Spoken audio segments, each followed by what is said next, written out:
Ici, nous sommes au 4e volet du projet T-Christophe, projet initié en amont par Charles-Henri Copé et Jérôme Jean-Charles moi-même.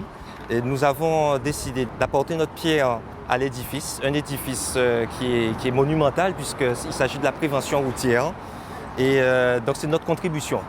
Et nous sommes aussi suivis par l'ADEAL et la préfecture qui nous accompagnent sur ce projet. Cette œuvre de T-Christophe, c'est la 4e, la dernière, que nous avons imaginée avec Jérôme Jean-Charles il y a maintenant presque 2 ans.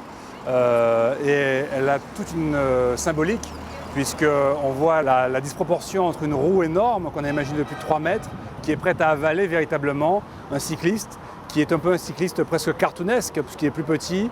Il y a une disproportion évidente de plus de 10 fois la mesure entre les 2 éléments, et ça donne une impression de mouvement.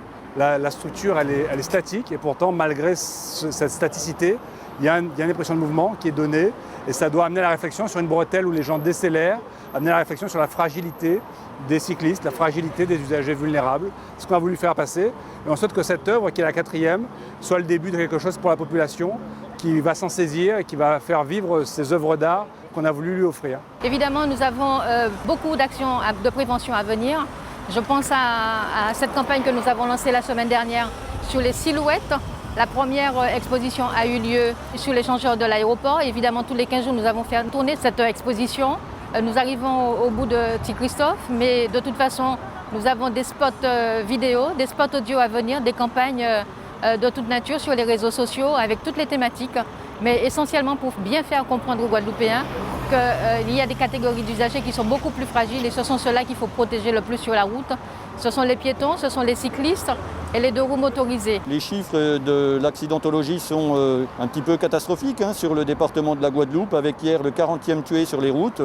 L'État a à sa main bien sûr 2 moyens pour réduire cette insécurité sur la route. Tout d'abord la répression, mais également la communication et la sensibilisation. Et nous sommes aujourd'hui résolument dans une action de communication et de sensibilisation.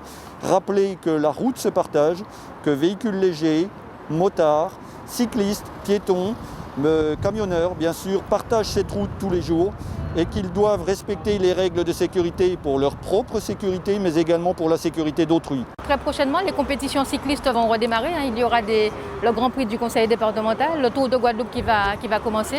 Donc c'est l'occasion encore de marteler, de faire passer le message toujours plus pour insister sur le fait qu'il faut faire attention, il faut respecter le code de la route. Le téléphone au volant, on l'oublie. L'alcool au volant, pareil. Les règles de priorité dans les intersections d'une manière générale, eh bien tout cela, il faut les respecter scrupuleusement. Et nous avons dédié cette œuvre à un cycliste bien connu qui a perdu la vie. Il s'agit de Warren Hérin. Warren qui nous a quittés il y a quelques années. Et malheureusement, il y a d'autres qui ont suivi. Et cette œuvre, elle est spécialement dédiée au cycliste Warren Hérin.